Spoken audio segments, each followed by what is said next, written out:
ആദായനികുതി കുടിശ്ശിക ഡിമാൻഡ് നോട്ടീസിനെതിരെ സമർപ്പിച്ച കോൺഗ്രസിന്റെ മൂന്നാമത്തെ ഹർജിയും ഡൽഹി ഹൈക്കോടതി തള്ളി.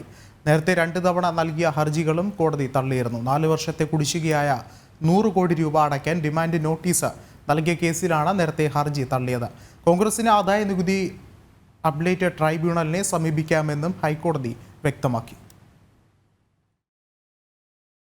2014 മുതൽ 2021 വരെയുള്ള കാലയളവിലെ ആദായ നികുതി പുനർനിർണയ നോട്ടീസുകൾ റദ്ദാക്കണമെന്നാവശ്യപ്പെട്ടാണ് കോൺഗ്രസ് വിവിധ ഹർജികൾ നൽകിയത്. 2017 വരെയുള്ള 3 വർഷത്തെ പുനർനിർണയ ഡിമാൻഡ് നോട്ടീസ് റദ്ദാക്കണമെന്ന ഹർജി നേരത്തെ കോടതി തള്ളിയിരുന്നു.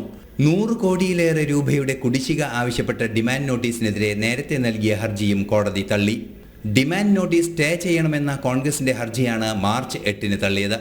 തുടർന്നാണ് 2017 മുതൽ 2021 അവസാനിക്കുന്ന സാമ്പത്തിക വർഷം വരെയുള്ള കുടിശ്ശിക ഹർജി തള്ളിയത്.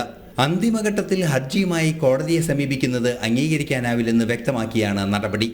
നികുതി കുടിശ്ശികയിൽ 65.94 കോടി രൂപ ആദായ നികുതി വകുപ്പ് പിടിച്ചെടുത്തിരുന്നു.